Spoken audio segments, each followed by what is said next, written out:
Hi, welcome to. This is kind of the first time I've done something like this, a live Q&A session where I've taken questions from people who subscribe to my email list, and I'm going to answer them. So I just want to remind you a couple things before we dive in and get started. Number one, if you are not subscribed to this YouTube channel, hit the subscribe button if you want to do something great for your marriage today. Every week, I publish at least one video that will contribute something awesome and positive, give you some ideas of things that you can do to make your marriage better. And if that sounds like something you want, hit the subscribe button and you'll get a little reminder every time I post a new video. The next thing I want to just tell you about right now is I want to encourage you to leave comments. So if I say something in the next couple of minutes as I answer this question that connects with you, that you really enjoy, let me know. I'd love to hear it. And if there's something that I say that you disagree with or that you hate or that doesn't feel like it would work for you, let me know as well. So I just like hearing feedback. And the only way that I can really answer your questions accurately is if I hear from you and hear your stories and hear what you're dealing with. So please feel free to interact there, and I'll do my best to interact back. And then this, just one other little heads up, this Q&A session is a great example of what a regular Q&A session looks like in the Epic Marriage Club. So if you enjoyed this, there is a link down below in the description where you can go check out what the Epic Marriage Club is and how to get access to more Q&A sessions like this, including a ton of other stuff as well. And I'm not going to spend a lot of time on that. Just wanted to let you know that this is something that happens regularly with people that I work with in the Epic Marriage Club as well. So now let's dive into today's question. Today's question is something that I'm really looking forward to talking about. I know a lot of you probably are really uncomfortable talking about pornography, but this is a topic that's near and dear to my heart because I get letters almost on a weekly basis from people who are struggling with pornography. And so I want to read through this question and then we'll dive into a very detailed answer. This might take a little while, but I'm hoping that what I leave you with will give you something helpful. Will leave you with something productive to do. So today's question is, I caught my husband looking at porn. I knew it was something that he'd struggled with for a while now, but we've been working on it, and I thought that he was past it. Then last week, I caught him looking at porn and masturbating. I feel so betrayed. I'm angry. I'm sad, and I'm tired of working.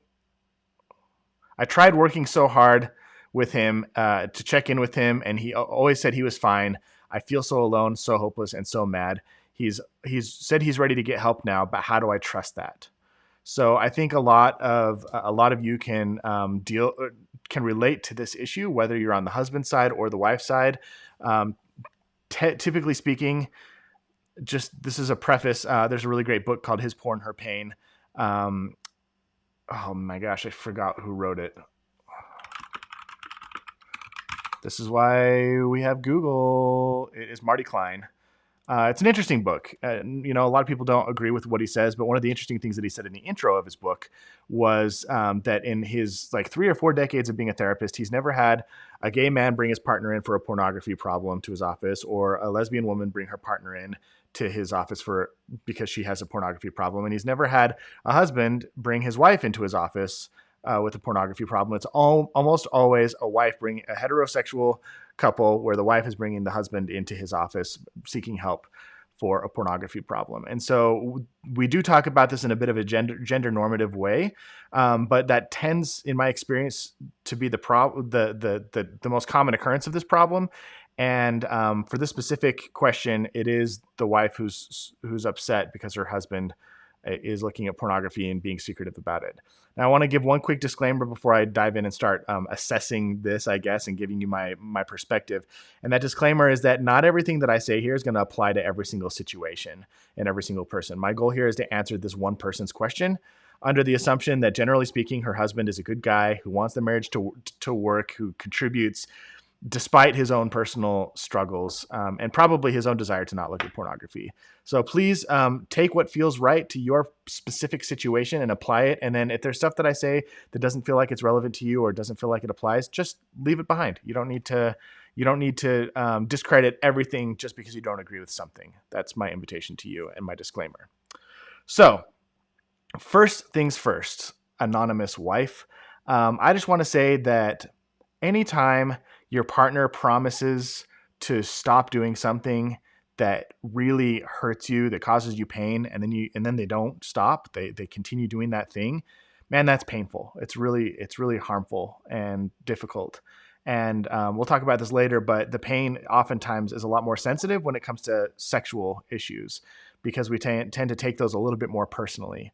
And the reaction that we have to that is oftentimes more severe and more extreme than a normal problem. And so I just want to acknowledge that, like, dealing with this issue where your partner has promised that he was done, that he was good, that he wasn't going to look at pornography again, and then finding out that he was looking at pornography and masturbating in secret, I understand that can feel very much like a betrayal, and that's really hard. And so the important question that we have after you discover that your partner's looking at porn or has a pornography problem is, what do you want? It's really important to ask that question, because I think a lot of people move forward and they don't have clarity around what their goals are, what outcomes they want moving forward now that they've experienced this discovery. And different people can want different things, but the most common response that I hear when I ask people what they want is, especially wives, but husbands say this as well. They say, "Well, I just want the porn to go away. I want the porn to stop. I want to know that either I or my partner will never look at porn again, and then we can trust each other and we can move forward in our relationship." And that's the most common response that I hear, and I just want to call BS on that response.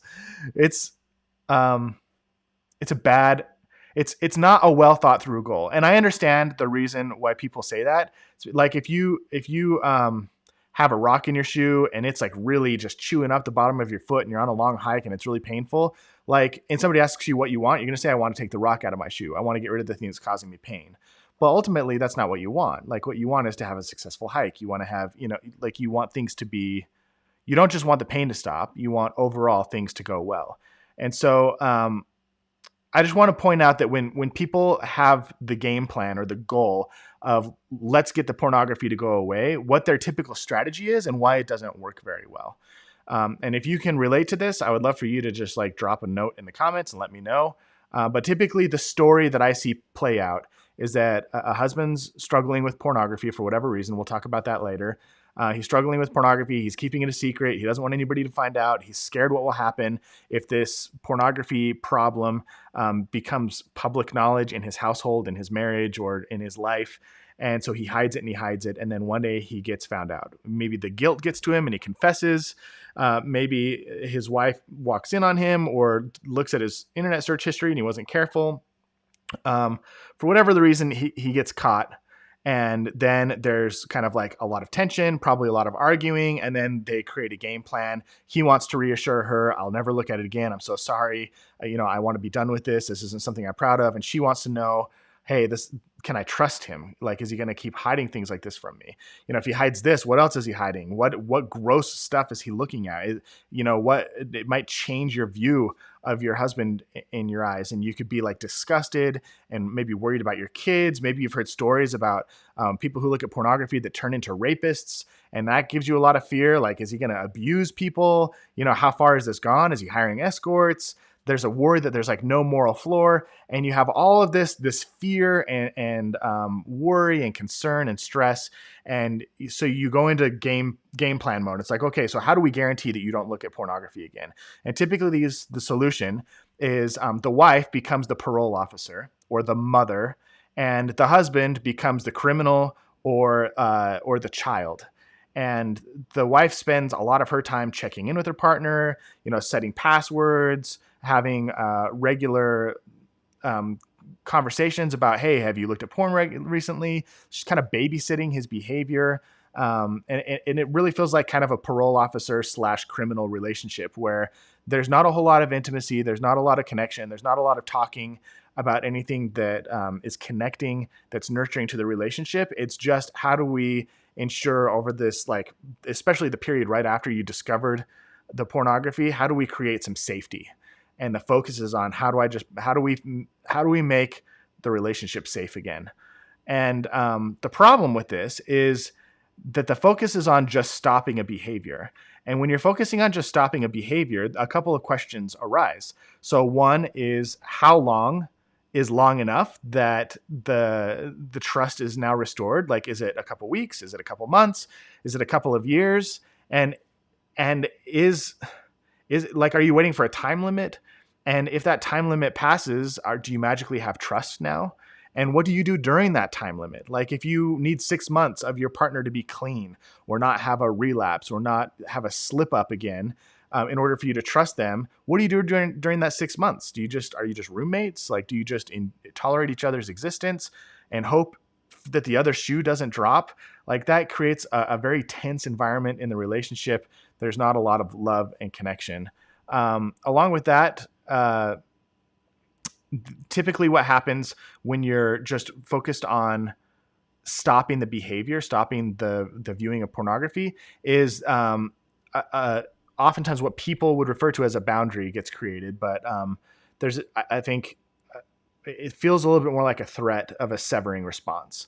And I think a lot of people, understandably so in some cases, but I think in many cases this happens a little early. But there's this idea that if you screw up again, I'm going to leave you. If you screw up again, we're getting a divorce. If you slip up, that's the end of the relationship. And the problem with that is that it creates a dynamic of dishonesty in your relationship. So a lot of people don't realize that there's two parts to honesty, especially in a marriage.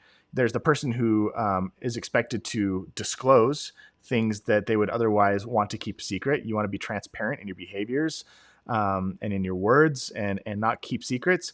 But the other side of honesty is, are you the type of person who can receive somebody else's honest words and do it in a way that promotes them to come back and share again? And if your reaction to their honesty with you is that you fly off the handle, that you're emotionally volatile, that you're explosive, that you're cruel, that you threaten them, then they're not going to want to be honest with you in the future. So if you start this policing behavior and the consequence of a slip up is that you're going to end the relationship, you're not going to promote any sense of honesty or connection going forward. Your partner is going to just feel like, if I screw up, I'm going to lose everything. And so if I do screw up, my best bet is just to keep it a secret and pretend it never happened. And that creates even more emotional and physical distance. And it doesn't create, I believe, the closeness that most people want in a marriage. So even though the porn might be gone, you're still in this situation where you're just trying to get rid of the behavior. Typically what happens is you're still feeling anxious. You're still feeling physically disconnected. You're probably not having good sex if you're having sex at all. You're probably not holding hands and kissing. You've got a lack of trust, even though the pornography is gone. There's that question of, when can I trust you again? There's probably a bunch of resentment. How could you ruin our marriage and put us into this place? There's going to be a lack of sexual attraction and connection. If you feel a sense of betrayal, like you're not going to want to have sex with somebody if all you can think about is that they're looking at pictures of like naked women or something like that. There's a lot of emotional distance. And so merely stopping the pornography is not the ideal outcome in my perspective. I think it's the wrong goal to have. And so what I want to talk about now is what the alternative to that is and why, and then maybe how you can make some progress moving forward, assuming that this is that your husband is a good guy who probably doesn't, he probably is not proud of his pornography habit. He wants to kick it. He wants to contribute meaningfully in the relationship, and he loves you and cares about you and wants the marriage to work. So operating under that pretense. So I want to start by sharing an analogy with you. And I learned this analogy and much of what I'm going to share with you from a gentleman named Doug Braun Harvey, is a marriage and family therapist. You can find more of his work at the Harvey Institute.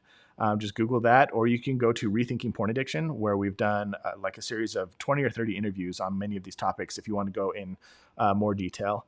But his work is really interesting. And one of the things that he talks about is the importance of moving towards something instead of away from it.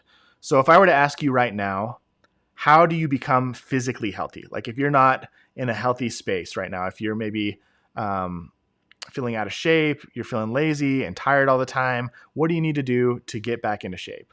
Well, most people would say, you need to start getting 8 hours of sleep. You need to drink lots of water. You need to eat healthy foods. You need to exercise. These are all things that you can do to move towards health. Not once have I asked somebody the question, what do you need to do? Or what would you tell somebody they need to do in order to get healthy? Have they said, don't get sick and don't get hurt. That's what you need to do to be healthy. Just avoid disease and avoid injury. That's not how that works. Like in order to be healthy, you need to do more than just avoid bad things. You need to move towards good things. And when it comes to sexual health, which is a concept most of us haven't thought much about before, that same concept applies. And what most of us have been taught, or what most of us believe, is sexual health is avoiding things like disease, avoiding things like an unwanted pregnancy, avoiding things like betrayal, avoiding things that you might have been taught are very dangerous, like pornography.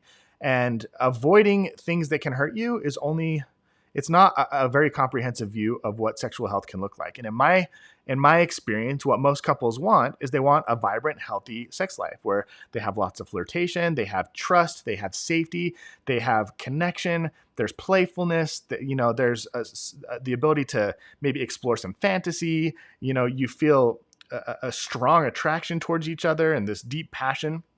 That's what most people want. But I think a lot of people don't know how the path to get there, especially if they're in the midst of a porn problem. And so, like I said earlier, when we're dealing with these sexual issues, I want to talk a little bit about how we can start moving towards something that's more healthy. And I'll give you that plan. But I want to hit on this really quick, is that when we are dealing with sexual issues in our marriage, I noticed that we're more sensitive to them, and I mentioned this earlier. And I think the reason that we're more sensitive to them is because we take these problems, these issues, so personally. If your partner's looking at porn, I think a lot of women, the first thought that pops in their mind is, what's wrong with me? What is it about me that you need, that's deficient, that you need something else to subsidize our sexual relationship? Am I not attractive enough? Am I not sexual enough? Am I not skinny enough? Am I not kinky enough? Am I not fill in the blank with whatever it is, enough in your brain? And that causes a massive sense of insecurity and anxiety. And oftentimes the way that we deal with that insecurity and anxiety is we punish our partner for not giving it to us. We attack our partner for we've derived that sense of being enough from our partner's desire for us and our partner's approval of us and our partner's attraction towards us, that we've never had to give it to ourselves. And when our partner isn't giving it to us, it causes us a lot of anxiety, and we punish them for no longer making us feel desirable, sexy, skinny, attractive, any of those things. And so that's one thing to kind of check in with yourself is, where's the pain coming from here? Is it internal, that you're not getting something from your partner that you've always gotten from them before? Now you don't know what to do. And then the other thing that we typically do when we're feeling really sensitive and really hurt by a sexual problem in our marriage is we begin to pathologize our partner. We start to diagnose them. He's addicted. He's sick. He's twisted. He's a liar. He's not who I thought he was. And we throw out all of the positive and all of the good things about our partner, all the ways that our partner might be contributing, might be a good father, might be a good provider, might help around the house. You might have tons of awesome positive memories, but this one thing, because we're so emotionally affected by it, can undermine our partner's entire character in our eyes. And then we start to diagnose them and kind of imply that they have some sort of mental or emotional disease that has kind of corrupted their character and who they are in your eyes. And both of those things, neither of those things are really helpful in reaching a solution here, but they're very common. And it's common because, when our reality is threatened, when we get hurt in a really deep way, and it can turn us upside down. And our response when your world is turned upside down is often an emotional one and not a very logical one. Now, so what I want to talk to you about today for the rest of this video is, how do we, instead of just moving away from pornography, instead of having that be the goal, what do we move towards? What does moving towards sexual health look like? And how does that help us strengthen our marriage and help us get rid of a pornography problem in our marriage? This is a quote that I heard from Doug Braun-Harvey, and it's something that I've thought a lot about over the last couple of weeks or months even, is that for most men in our culture, you have to either be hurt someone, or be diagnosed with a disease in order to have a conversation like the one we're having right now. I'm going to repeat that one more time. For most men in our culture, people aren't interested in your sexuality. They're not interested in having a conversation about your sexual health until you've either hurt someone, been hurt by somebody, or been diagnosed with a disease like an addiction. porn addiction, sex addiction, whatever you want to diagnose that as. Most men don't have a conversation about this stuff unless they've gone through something like that, which is a shame. I think that a lot of pain could be prevented if we all had conversations like this on a regular basis. So with that context in mind, I would love to show you what a sexual health conversation could look like going forward and how you can start to create goals as a couple to move towards something that's more healthy instead of just moving away from disease or injury. And my hope is that as you have these conversations, you're going to discover maybe what's causing the pornography problem in the first place, what caused your partner to look at pornography, what caused your partner to not be honest about it, and then maybe help you create a game plan going forward where you can both be successful and start to rebuild that attraction, that connection, that intimacy that you really want. This is going to require you to maybe lean in and lean into your anxiety a little bit, but these are important conversations to have. So I want to introduce you to the 6 principles of sexual health. Once again, if you want to learn more about this, I did an interview that's linked down in the description with Doug Braun Harvey, where we covered in detail all of the 6 principles of sexual health and why they're important. But just as a quick overview, the 6 principles are consent, non-exploitation. I want to be specific here. Consent means specifically voluntary cooperation, and specifically in this context of the 6 principles of sexual health relates to your body. Like people asking consent to touch your body, to engage with your body, to engage with a sexual act that involves you. So that's consent. A lot of people, especially with pornography, will be like, well, he didn't consensually seek my permission to look at pornography. This is a different thing. That would be more of an exploitation and an honesty issue, which are the next 2 sexual health principles. The second sexual health principle is non-exploitation. Exploitation specifically means when a person leverages their power and control to receive sexual gratification in this context. So if you're using a position of power, maybe that's a boss and an employee, maybe it's a teacher and a student, maybe it's in a religious context. You might have come from a religion where the husband is seen as the head of the household and the wife is subservient to that husband, and he leverages that dynamic to get what he wants, get his needs met. Like that is exploitation. Anytime that you're in a position of power or you have leverage over somebody else and you use some sort of unfair power dynamic to get what you want sexually, that's exploitation. So non-exploitation is the second sexual health principle. The third one is honesty. We talked a little bit about that already. The fourth one is shared values. The fifth one is protection from STIs and unplanned pregnancy. And the sixth one is pleasure.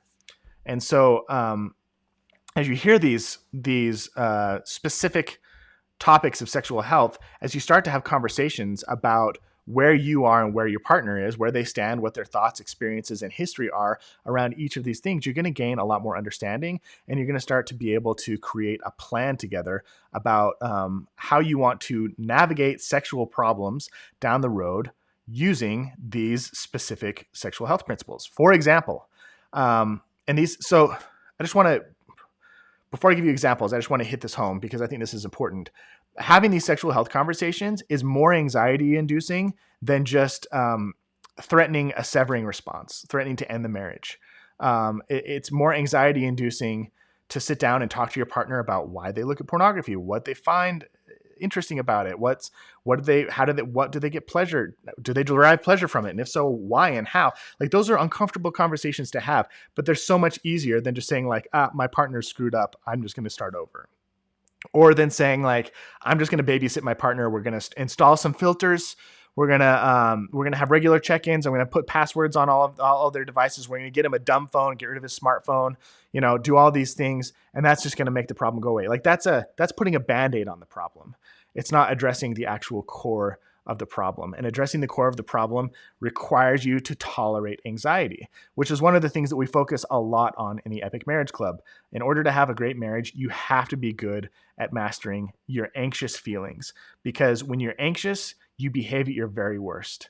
You don't behave logically. You don't have access to the creative, empathetic, problem-solving, compassionate side of your brain. When you're experiencing anxiety, all you feel is fear. It's like coming from this animal, the fight or flight area of your brain, the animal instincts, and all you do when you're feeling anxious is you try to protect yourself. And when you're trying to protect yourself, you don't really care who you hurt or what you do on either side of this issue. And it can cause a lot of damage to the relationship, oftentimes more damage than the pornography problem itself. The way people deal with this conversation when they're coming from a place of fear and anxiety does more damage in most cases than the actual pornography viewing itself. That's important to note. And so I want to encourage you to have these conversations despite them making you feel a little uncomfortable, because as you learn to manage those anxious emotions and kind of calm yourself, soothe yourself down a little bit, you're going to be able to have really amazing connecting conversations, learn a lot about each other, and restore the trust, the intimacy, and the connection inside your relationship instead of just putting that Band-Aid on it. So some examples of what these sexual health conversations could look like. Let's say you pick the topic of honesty. Now, I've heard this come up a lot when it comes to a couple struggling with the pornography problem. It's not the pornography that hurts, it's the lying. It's the fact that you felt like you had to keep it a secret. So maybe you have a conversation around honesty. Why did you lie? Why did you feel the need to keep it a secret from me? Is there something that I've done in the past that has made you feel like secret keeping was your only option in this situation? What were you afraid of if you told me the truth? And not only that, but what's your history with being honest? What were there times in the past where you've been punished for being honest and for coming forward? What were you afraid were going to be the consequences maybe outside of our marriage? There's a lot of things that might be going on in your partner's heart, in their mind, in their world, in their past, that makes it very difficult for them to be honest. If they grew up in a household that was full of shame, statistically speaking, the men and the people in general who struggle with pornography the most come from a conservative religious background. And in large part, I think it's because there's a lot of sexual shame that gets perpetuated in those communities. And that can be really damaging. And shame requires three things to thrive. According to Brene Brown, it's secrecy, silence, and judgment. And so if your partner's doing something that conflicts with their values and they feel really embarrassed and ashamed of it, then they're going to want to keep it a secret. They're probably going to be judging themselves, and they know other people will probably be judging them, and they don't want to be transparent and invite even more judgment on themselves. And so they keep it a secret. And they get sent on this really negative downward spiral. And so understanding your partner's history and relationship with honesty and being able to talk about what things that you could do as a couple to make honesty more prevalent in your relationship and less of a shameful thing could be a really positive conversation that could help your partner open up and share more frequently about what's going on in their world, what they're struggling with, and hopefully deal with these issues in a way that are not related to, or where they don't have to depend on pornography. Another conversation you could have would be around shared values. Maybe the big conflict around pornography is the difference in values that you have around pornography. So maybe you have more, if you're a wife, have more disgust and disdain for pornography than your partner does because of things that have happened in your past or things that you've been taught. And it might be interesting to have a conversation about that difference. It might be really hard to have that conversation, but it could be really productive. You might have a difference in values when it comes to how you manage your stress or anxiety. I would say most men who struggle with pornography, unwanted pornography use, they're using it as a treatment method, a treatment program for themselves. And their treatment program consists of, how do I deal with feelings of loneliness or stress or anxiety or depression or boredom? They're experiencing negative emotions. And some people eat when they experience negative emotions. Some people go to the gym. Some people drink alcohol. Some people look at pornography. There's a lot of different ways that we all try to cope or treat the negative emotions that we feel. And most men, I would argue, are using pornography as a treatment strategy. They're using it to treat something negative that's going on in their lives. And so having a conversation about, hey, what is going on in your life that you typically What's typically going on in your life when you feel like you need to turn towards pornography? Are you stressed? Are you overwhelmed? Are you depressed? Are you lonely? Are you horny and you're like scared to initiate sex, or you feel like you're going to get rejected? Like there's so many reasons that when you start to get curious, a whole new world might open up to you. And then you can talk about what are some more healthy strategies or productive things that we can do to manage those negative emotions, that isn't pornography, that falls in line with our values. And that could be a really productive conversation that could help you make a plan that you can move towards instead of something that you just have to move away from. Another conversation that I think is really uncomfortable for people to have is a conversation about pleasure. How I don't think many couples have had conversations about pleasure. And I'm not talking just like what makes you feel good. I'm talking about, hey, when is it okay for either one of us to experience sexual pleasure alone? Is that okay? Or does the other person always have to be present in order for us to feel sexual pleasure? That's a good question to ask. Under what conditions is it appropriate or inappropriate for either one of us to experience pleasure? If we are experiencing pleasure and our partner's not around, what's the protocol? What do we do moving forward? Is sexual pleasure something that we both want to experience? And if so, under what context? And what are there areas of our relationship where you want to be experiencing pleasure but you're not? Or is there enough pleasure in our relationship for you? And if there's not, how can we get more pleasure for you? Is there enough pleasure for me? And if not, how can we get more pleasure for me? I think marriage should be, I might be going off on a tangent here, but there's a really great concept called the infinite game. And the difference between a finite game like basketball or Monopoly or any game that you're probably familiar with is that a finite game has a beginning and an end. It has a set rule system. So there's like predetermined rules, and there's a clear winner and losers in a finite game. And in an infinite game, and marriage is an infinite game, there is no end of the game. The goal of an infinite game is to perpetuate the game as long as possible. The rules are made up by the people who participate, and they can change at any time. So you get to set the rules of your marriage. And then on top of that, the goal of the game is not to win or to lose, but it's to experience maximum enjoyment across the board. And so it's worth asking the question, hey, in order for our marriage to be mutually enjoyable for you and for me, how can we get each other as much pleasure as we want? What is the best way for you to get the amount of pleasure that you want and for me to get the amount of pleasure that I want in our relationship, and start having some creative conversations around pleasure and what's off limits and what's on limits, what's okay. And so these are just a couple of examples of what it could look like to talk about these 6 principles of sexual health. But in my experience, the more you talk about them, the more that there is to uncover. And when you talk about these 6 principles of sexual health, and you start to come up with a plan, you start to get clarity around your values. You start to figure out where you align and where you don't, and create compromises around the areas where you don't align. What it gives you is a sense of hope. It gives you a sense of connection. It gives you a game plan.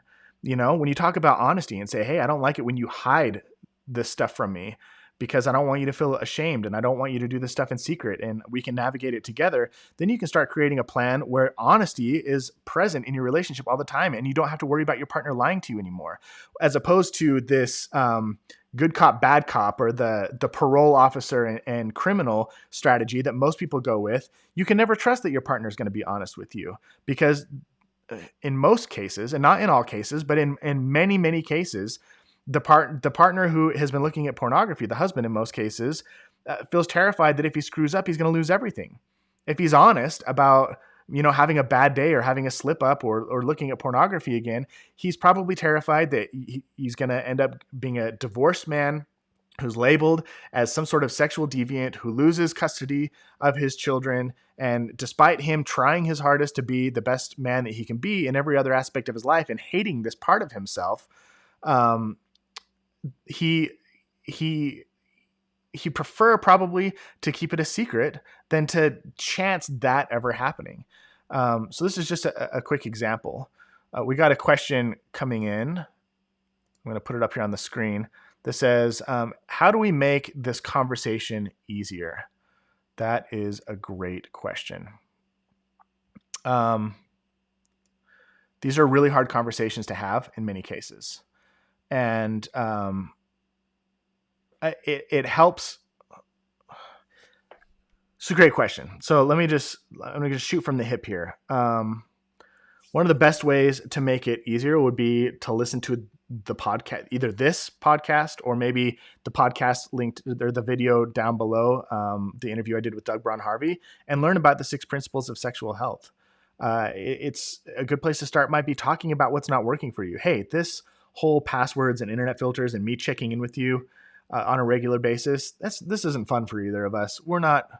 It's not helping. It's not getting us the results that we want. It's probably driving a rift between you and me. I can tell you're probably afraid and feeling resentful. I'm feeling exhausted and resentful as well that I have to kind of babysit you. What if we try a different strategy? Like what if instead of just monitoring your behavior and trying to get you to stop looking at porn, what if we just worked on making our sexual relationship more healthy? And we can follow these principles and start having some conversations about it. I think most men, if they are approached from a place of sincerity and genuinely wanting to help and open-heartedness, that they'd be willing to have this type of a conversation. Meeting with a therapist who's been trained in this could be really helpful. Sometimes having a third party present to help you navigate the difficult terrain of these complex conversations can be really helpful. But I think it's going to be uncomfortable for most people. It's going to be awkward at first. It's going to be difficult. But with practice, we get better. So the first time you rode a bike, it probably felt really uncomfortable. You're weeble wobbly. You couldn't get your balance. Handlebars were everywhere. Forgetting how to brake. Like, it's uncomfortable. But with a little bit of practice, things start to click, and then you can ride around the block without touching the handlebars. No hands. And so being willing to suck at having these conversations and deal with the discomfort of having your first sexual health conversation, that's the first step. Let's see. Add to broadcast. What if he doesn't want to talk about it and he just walks away? So what if you want to talk about this stuff and he doesn't want to talk about it and he just walks away? So I think in this situation, one of the best things you can do is say, hey, this isn't a strategy that's working out for our marriage or for me. Like, there's a problem that's going on in our relationship, and ignoring it won't make it go away. And I know this makes you uncomfortable, and I know that it's really hard, but I need you to be here. I need you to be here in this with me. I need to feel some sort of support or a desire to make progress on this from you.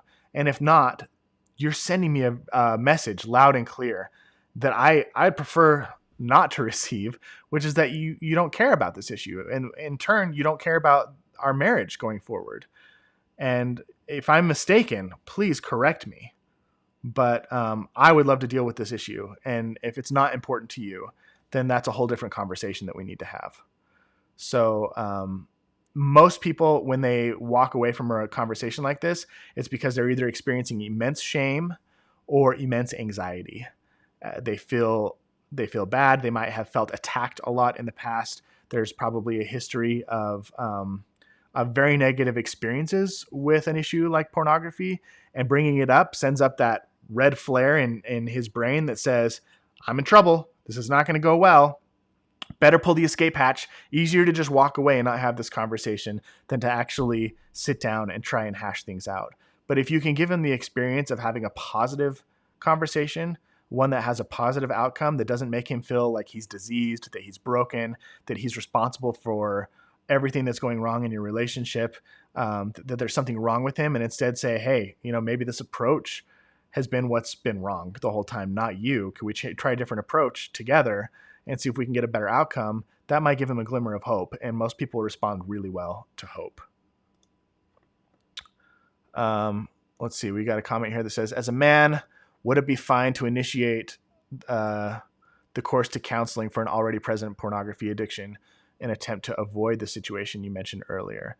So, dear Yankee Doodle, I am not a big proponent in pornography addiction treatments programs, or therapists who consider themselves porn addiction experts is probably the right word. And the reason is because the porn addiction model typically follows the first part of the presentation that I shared, which is it's all about how do we get him to stop looking at porn? How do we get him to behave?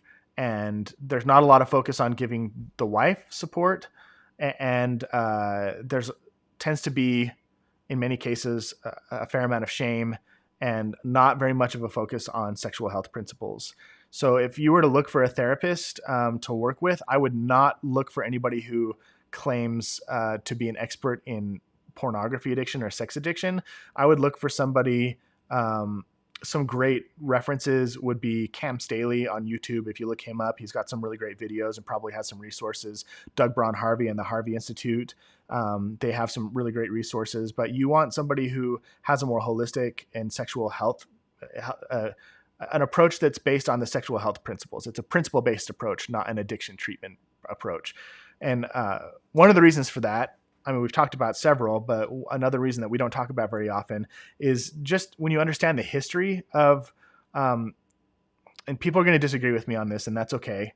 Like I said, take what works from this conversation and leave the rest behind. But from my perspective, what I have understood of how the whole sexual addiction model came about is that you had the kind of the 12-step program, Alcoholics Anonymous, that was really popular in the 80s and 90s. And then when the internet hit, pornography became more prevalent, more accessible.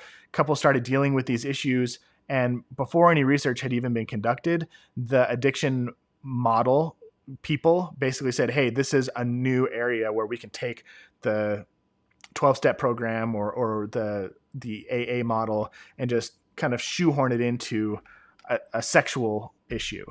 And there wasn't a whole lot of research done to back that up. And there's still a lot of differing opinions on whether or not it's an effective approach. For some people, it works. For many, it doesn't, which is why I advocate more for this principles and values-based approach. So that just, if you're looking for a therapist or you're looking for some outside help, that might be a little bit of guidance that can help you get there in a more productive way while avoiding some pitfalls. So I hope that those of you who are watching this felt like I shared a little bit of your story. I hope that some of this rings true, that it gives you a little bit of maybe a glimmer of hope. I think people respond well to hope. And to me, having this approach that's based on our having conversations about our shared values, having conversations about true principles that will help us kind of reconnect and strengthen our marriage is more effective, I believe, than focusing on just stop looking at pornography. I think that this approach will help people have more open, honest conversations. It will help to restore trust and promote honesty. It will help to promote more safety and connection as you have these conversations. It will maybe open the door for more pleasure and for more intimacy, more orgasms together, and maybe separate if that's something that you decide on. There's just a lot of really amazing things that can be had when you start to have the conversations that nobody taught you to have before. So once again, if you want maybe more help with this kind of stuff, if you want to dive into more detail, if you want more Q&A sessions like this, there's a link down below for the Epic Marriage Club. I'd love to hang out with you more. And I've got a couple more live videos coming out this week addressing other issues like my wife doesn't want sex anymore or won't initiate sex. What do I do? Or my husband refuses to go to therapy. How do I deal with that? Or another one that I'm covering is my partner's gossiping behind my back. They're saying bad things about me to other people. What do I do about that? And on Friday is I don't know how to forgive my partner. My partner's done some really terrible things to me in the past. We want to move forward, but I'm still holding on to those harmful things. So I'd invite you to come check those videos out in this upcoming 4 days. And if you enjoyed this one, I would love to hear your thoughts down in the comments. Take it easy.